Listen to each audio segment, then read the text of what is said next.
Have you ever wondered about the unsung heroes of hockey? The players who step into the fray not for the spotlight, but to protect their teammates and keep the game moving?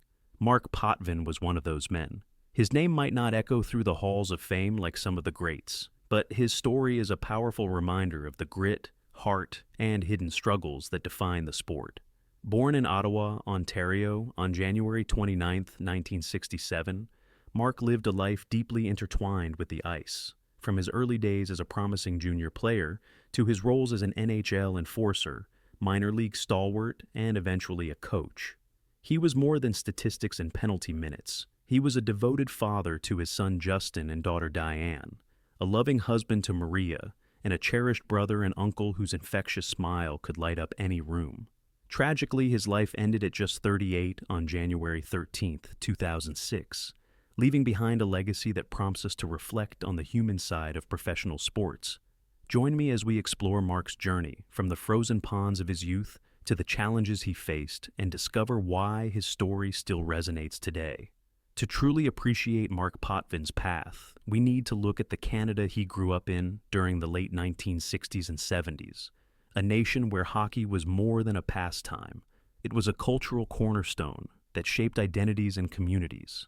The National Hockey League was in a period of rapid expansion, growing from 6 teams to 12 by 1967 and continuing to add franchises throughout the decade. This era saw iconic rivalries flourish, with the Montreal Canadiens, led by stars like Jean Béliveau and Guy Lafleur, embodying French-Canadian pride and skill, while teams like the Philadelphia Flyers, known as the Broad Street Bullies, introduced a new level of physicality and intimidation that changed the game forever.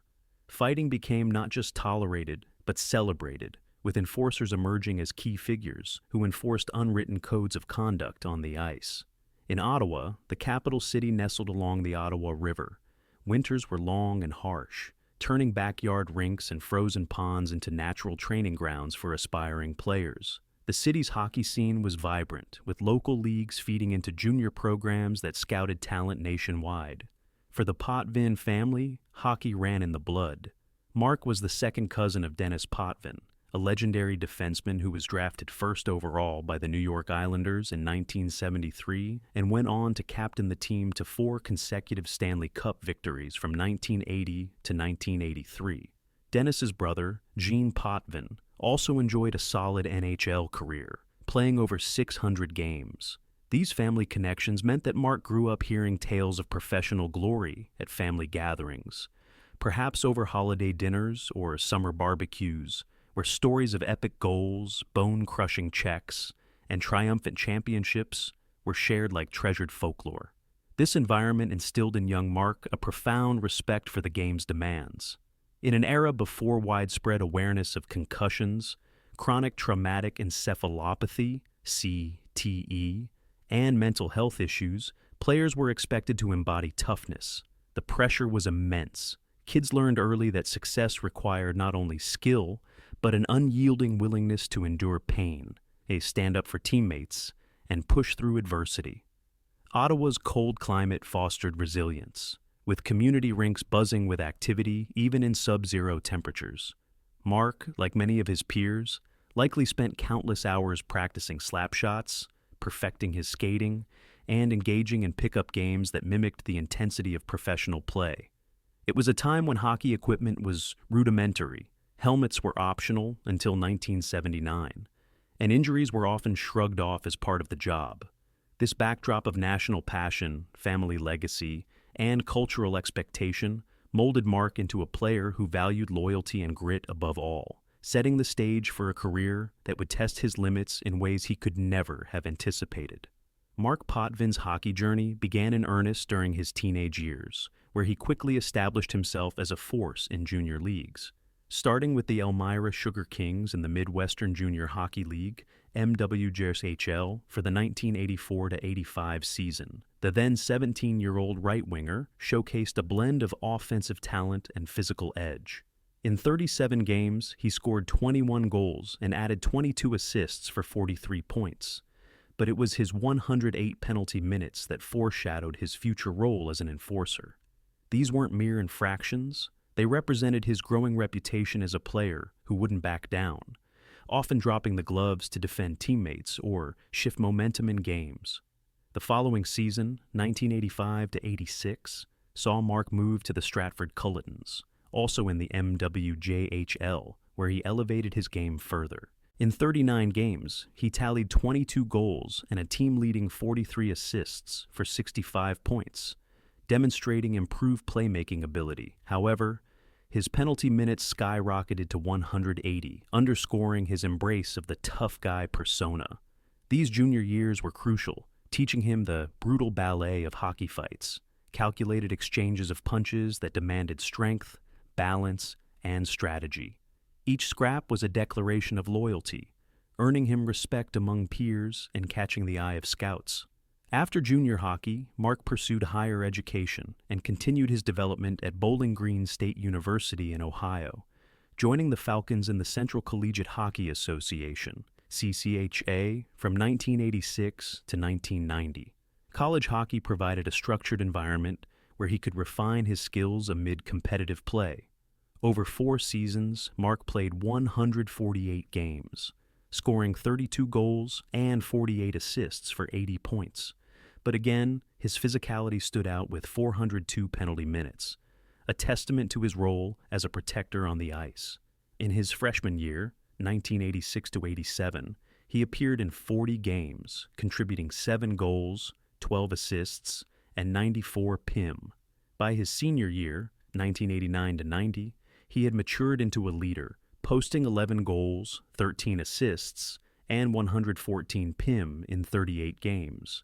It was during this time that NHL scouts took serious notice.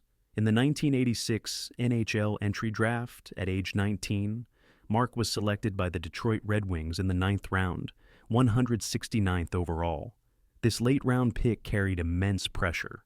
As a depth selection, he knew he'd have to fight, literally and figuratively, for every opportunity in a league dominated by elite talent. Turning professional in 1990, Marc split his time between the NHL and the minors, embodying the journeyman spirit. He debuted with the Detroit Red Wings in the 1991 season, playing 9 games and recording his first NHL point, an assist, while accumulating 55 penalty minutes. Much of that year was spent in the AHL with the Adirondack Red Wings, where he exploded onto the scene. In 58 games, he scored 13 goals, added 15 assists for 28 points, and led the league with a staggering 365 penalty minutes, sharing the top spot and establishing himself as one of the toughest players in the minors. His fights were legendary. Teammates recalled how he'd step up against any opponent, no matter the size, to protect the crease or rally the team. The 1991 to 92 season was a breakthrough. Marc played 11 games with Detroit, scoring his first NHL goal and racking up 73 PIM, but again, the AHL was his primary stage. With Adirondack, he played 55 games, netting 13 goals and 16 assists for 29 points, with over 300 PIM once more. That year culminated in triumph. Adirondack won the Calder Cup, the AHL's championship, with Marc contributing grit and leadership throughout the playoffs. One rarely discussed incident from this period was a brutal on-ice scrap during a regular season game against a rival enforcer, where Marc absorbed heavy blows but refused to go down, earning him the nickname Unbreakable among fans. This resilience paid off when he was traded to the Los Angeles Kings in 1992. With the Kings, Marc added muscle to a star-studded lineup featuring Wayne Gretzky. In the 1992 to 93 season, he played 30 NHL games, scoring 1 goal, 1 assist, and 165 PIM. He was part of the Kings' improbable run to the Stanley Cup Finals, where they faced the Montreal Canadiens. Though the Kings lost in 5 games, Marc appeared in 4 playoff contests, adding 10 PIM and experiencing the pinnacle of NHL competition. A key moment came in Game 3, where his physical presence helped deter opponents from targeting Gretzky. However, the NHL's volatility saw him traded mid-1993 to 94 to the Hartford Whalers. In 17 games with Hartford, he added 47 PIM, including a notable prolonged brawl against a rival enforcer that resulted in a concussion, an injury he shook off quickly, as was the norm, but one that friends later speculated contributed to long-term issues. Marc's NHL tenure continued with the Boston Bruins from 1994 to 95 to 1995 to 96. In 1994 to 95, he played 32 games, scoring 1 goal and accumulating 101 PIM, while also suiting up for the Providence Bruins in the AHL.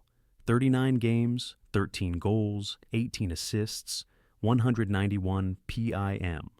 The 1995 to 96 season was his last in the NHL, with 22 games for Boston, 0 points, 68 PIM, and 30 games in Providence, 8 goals, 8 assists, 124 PIM. Overall, his 121 NHL games yielded 3 goals, 5 assists, 8 points, 456 PIM, and a minus 25 plus-minus, reflecting the defensive tough minutes he logged. In 13 playoff games, he had 1 assist and 50 PIM. The minors defined much of his career. From 1990 to 1998, Marc played 296 AHL games across Adirondack, Providence, and Portland Pirates, amassing 62 goals, 80 assists, 142 points, and 1,221 PIM. His 1996 to 97 season with Portland was his most productive offensively. 71 games, 17 goals, 15 assists, 32 points, 280 PIM. He closed his playing days in the IHL with the Chicago Wolves in 1997 to 98, playing 81 games for 5 goals, 7 assists, 12 points, and 170 PIM. Fights were a constant. Notable ones included a 1993 tilt against Craig Berube of the Calgary Flames, where Marc held his own in a lengthy exchange, and a 1994 scrap with Basil Halkidis of Detroit, showcasing his durability. Another anecdote from his AHL days involved defending a rookie teammate from a dirty hit, taking a cross-check that cracked a rib, yet finishing the game without complaint, a story that highlighted his selflessness. By 1998, at age 31, Marc retired as a player and transitioned to coaching, bringing his hard-earned wisdom to the bench. He started as an assistant coach for the Adirondack Red Wings in the AHL during the 1998-99 season, learning the ropes of strategy and player development. In 1999 to 2000, he took his first head coaching job with the Mississippi Seawolves in the East Coast Hockey League, ECHL, guiding them to a 35-27-8 record, 78 points, 57 winning percentage, and advancing to the second round of the playoffs before elimination. This success boosted his confidence, but challenges followed. From 2001 to 2001 to 2, Marc coached the Springfield Falcons in the AHL. The 2001 season was tough. 29 wins, 37 losses, 8 ties, 6 overtime losses, 72 points, .450 winning percentage, missing the playoffs. The next year improved slightly to 35 to 41 to 2 to 2, 74 points, .463. But again, no postseason. After a brief hiatus, he returned mid-2003-04 as head coach of the Adirondack IceHawks in the United Hockey League, UHL, posting a dismal 5-22-4 record in 31 games. Renamed the Adirondack Frostbite for 2004-05, Marc turned things around dramatically, leading them to 48 wins, 24 losses, 8 overtime losses, 104 points, 650 winning percentage, though they exited in the first playoff round. The 2005-06 season began promisingly, but midway through, with the team struggling, he was replaced, a heartbreaking echo of the instabilities he faced as a player. Off the ice, Marc Potvin was a man of profound warmth, whose personal life revealed layers far beyond the tough exterior he showed in the rink.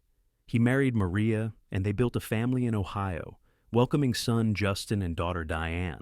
Friends and colleagues often spoke of how Marc's eyes sparkled when discussing his children. He'd exaggerate their achievements with that signature grin, which one friend dubbed his grade 3 hockey smile, a toothy beam earned from years of on-ice battles that knocked out and replaced teeth. At his funeral on January 19, 2006, in Kitchener, Ontario, attended by over 200 people including family from Canada, the U.S., and his Adirondack Frostbite team, His sister Maureen delivered a tearful eulogy that captured his essence. Marc just had that way about him, she said. He made people feel precious. Big smiles, big hugs, fun, antics, and never a dull moment. That was our Marc. She continued. Marc had a good life. He had a lot to be proud of. He had brothers and sisters not only at home, but on the ice. He had an amazing hockey career, a big, huge family both here in Canada and the U.S., and 2 beautiful children, one of whom is Marc all over again.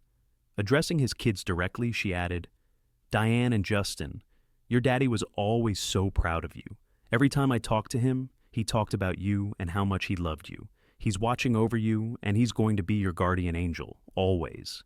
Teammates shared similar sentiments. Eyewitness accounts from locker rooms painted Marc as the ultimate morale booster, the guy who'd crack a joke after a loss or offer quiet encouragement to a slumping rookie. One little-known anecdote from his Bowling Green days involved a heated game where he defended a smaller teammate from a vicious hit. Absorbing a cross-check that cracked a rib, he played through the pain, later telling a friend it echoed his father's teachings on standing tall no matter what. Another story emerged from his Kings tenure. After a tough playoff loss in 1993, Marc organized an impromptu team barbecue, sharing laughs and stories to lift spirits, showing his natural leadership. Yet, vulnerabilities lurked beneath. The constant travel and separations strained his family life. During his coaching stint in Glens Falls, New York, Maria and the kids remained in Ohio, creating emotional distance that weighed on him, though he rarely showed it. Whispers of lingering headaches from fights, the isolation of road trips, and the pressure to maintain his tough image hinted at inner struggles. In a rare archived interview from his AHL days, Marc reflected, hockey's about heart, giving everything, even when it hurts. It's not just the wins, it's how you pick yourself up after the hits. He found joy in simple moments, like watching Justin score his first goal in the youth hockey, or recounting tales of his cousins Dennis and Jean over family meals. These humanizing elements reveal a man who lived in the shadows of greater fame, cherishing private joys amid the scars of a demanding career. Every compelling life story includes shadows, and Marc's forces us to confront the complexities of hockey's enforcer culture, a role he fulfilled with unwavering loyalty, but one fraught with controversy and long-term consequences. Enforcers like Marc were the game's guardians, dropping gloves to settle disputes, protect skilled players, and maintain order through intimidation. In the 1990s, this was seen as essential to hockey's passion, with fans cheering brawls as much as goals. Marc's career totals, 1,677 penalty minutes across all leagues, illustrate this. He was often punch-drunk by season's end, battered from fights against heavyweights like Craig Berube, Rob Ramage, and Cam Russell. A specific 1993 fight against Berube lasted over a minute, with both trading heavy blows before exhaustion set in, earning mutual respect, but leaving Marc with bruises that lingered for weeks. Critics, however, argue that this culture glorified violence, leading to physical and mental harm. Marc's 1994 incident with the Whalers, a prolonged brawl resulting in a concussion that sidelined him briefly, highlights this. He returned swiftly as expected in an era without strict concussion protocols, but friends later questioned if accumulated head trauma played a role in his later struggles. Historical debates persist. Was fighting integral to the game's identity, deterring cheap shots, or a dangerous relic that endangered lives? Marc's path contrasted sharply with his cousin Dennis, a skilled point-producing defenseman who avoided the enforcer label, underscoring family divides in playing styles. The personal controversy surrounding Marc's final days adds another layer. On January 12, 2006, he spoke upbeat with family around midnight and shared laughs with players over drinks, showing no overt distress. Yet, the next morning, he was found dead in his Kalamazoo hotel room, having hanged himself with a belt from a shower rod, as ruled by authorities on February 10th after toxicology revealed a 0.15 blood alcohol level and no drugs. No suicide note was left, leaving loved ones to grapple with unanswered questions. Was it coaching pressures, like his mid-season replacement and the team's struggles? lingering effects of concussions, possibly CTE, or the cumulative toll of isolation, family separation, and a life defined by violence. These inquiries are approached with respect, emphasizing that even the strongest individuals can face invisible battles, and history calls for compassion rather than judgment in such unsettled narratives. The consequences of Marc Potvin's life and death reverberate far beyond the rinks he called home, influencing emotional, cultural, and political landscapes in hockey and beyond. His suicide on January 13, 2006, at age 38, shocked the community, joining a tragic roster of enforcers like Bob Probert, who died in 2010 from heart failure amid addiction issues, and John Cordick, who overdosed in 1992 after battling demons. Marc's passing highlighted the human cost of the enforcer role, sparking urgent discussions on mental health in sports. Toxicology confirmed alcohol involvement, but no foul play, prompting leagues to bolster support systems. The NHL expanded its substance abuse and behavioral health program, partnering with the Players Association to provide counseling and resources for depression, addiction, and head trauma effects. Culturally, Marc's story shifted perceptions, humanizing athletes as vulnerable individuals rather than invincible warriors. Tributes poured in. UHL President Richard Brozal called him not only a respected coach, but a great friend to us all. His funeral featured his Hartford Whalers jersey draped over the casket, symbolizing his journey, and invoked the Dash poem to celebrate the life between his birth and death dates. For his family, the loss was profound. Maureen spoke of the fortress shaken but enduring, while his children lost a proud father who bragged endlessly about them. Politically, it fueled debates on fighting's place in hockey. The NHL introduced rule changes like stricter penalties for instigators and helmet removal bans during fights, reducing enforcer roles by the 2010s. Initiatives like Hockey Fights Depression emerged, encouraging vulnerability. Today we learn from Marc the value of reaching out, recognizing that true strength includes seeking help amid struggles. His legacy humanizes athletes, reminding us they are fathers, brothers, and dreamers with contradictions that mirror our own. In a society that idolizes toughness, Marc teaches empathy for the fragile beauty hidden beneath it, urging better support for those in high-pressure worlds. As we reflect on Marc Potvin's life, from his 1967 birth to his 2006 passing, we see a man whose dash, that line between dates, was filled with intense games, warm embraces, and silent pains. He exemplified loving fiercely despite life's hard checks. Let his memory inspire us to value our own lives, hold loved ones closer, and speak out when darkness looms. Marc, your impact endures through your smiles, fights, and quiet strengths. Rest peacefully, steadfast guardian of the ice.